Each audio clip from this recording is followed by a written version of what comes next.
When we think of the president, the prime minister, governor, or council of ministers, we imagine constitutional designations. But for UPSC prelims, these are not just positions, they are the examiner's favorite testing ground. In the past 25 years, questions have repeatedly circled around a few priority zones. If we apply the T by 20 rule, just 5 focus areas can help you solve almost 80% of the questions from this chapter. Section 1, the President. The President's election is a classic favorite. The value of an MP's vote is uniform, but different from an MLA's, and the value of an MLA's vote varies by state. This distinction has been asked multiple times. Another examiner's favorite is impeachment. The charges can begin in either house, and removal is only for violation of the Constitution. And finally, the President's limited yet crucial discretionary powers, such as appointing a Prime Minister in hung house, dismissing a government that has lost majority, or returning a bill for reconsideration, have appeared again and again. If you know how to distinguish routine functions from rare discretionary interventions, you are already ahead of this curve. Section 2, the Vice President. Moving to the Vice President, the key areas are narrow but predictable. He is elected only by members of Parliament, not by MLAs, and unlike the President, his removal procedure lies solely with the Rajya Sabha, though it must be agreed by the Lok Sabha. Simple but repeatedly tested.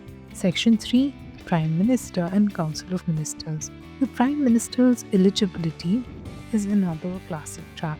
At the time of appointment, he or she need not be a member of either house, but must secure membership within 6 months. This provision has caught many aspirants off guard, but the Council of Ministers two themes dominate: collective responsibility to the Lok Sabha under Article 75 and the so-called pleasure of the President, which in reality operates only on the advice of the Prime Minister. The distinction between the Cabinet and the larger Council of Ministers is also examiner-friendly. The Cabinet is the core decision-making body, and Cabinet committees, though extra-constitutional, play a vital role. The fourth section about law officers, Attorney General and Advocate General. The Attorney General of India and his state counterpart, the Advocate General, form another compact but high-yield area. Both must be qualified to be judges of high courts. Both enjoy the right to participate in legislative proceedings but cannot vote, and both hold office during the pleasure of the appointing authority. Questions have tested these rights and privileges more than once. Section 5, Governor and Chief Minister. On the state side, the governor's power are often the mirror of the president's, but with sharper focus on discretion, reserving a bill for the president's consideration, recommending president's rule under Article 356, or appointing a chief minister in case of fractured mandate. These are three favorite themes.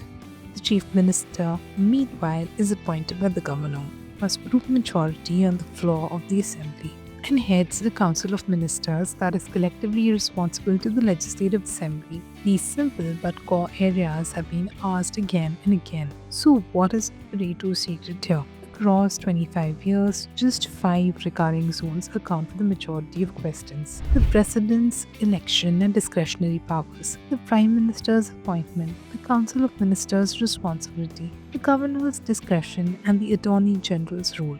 If you anchor your preparation on these high-yield areas, you'll be studying exactly the way the UPSC examiner frames the paper.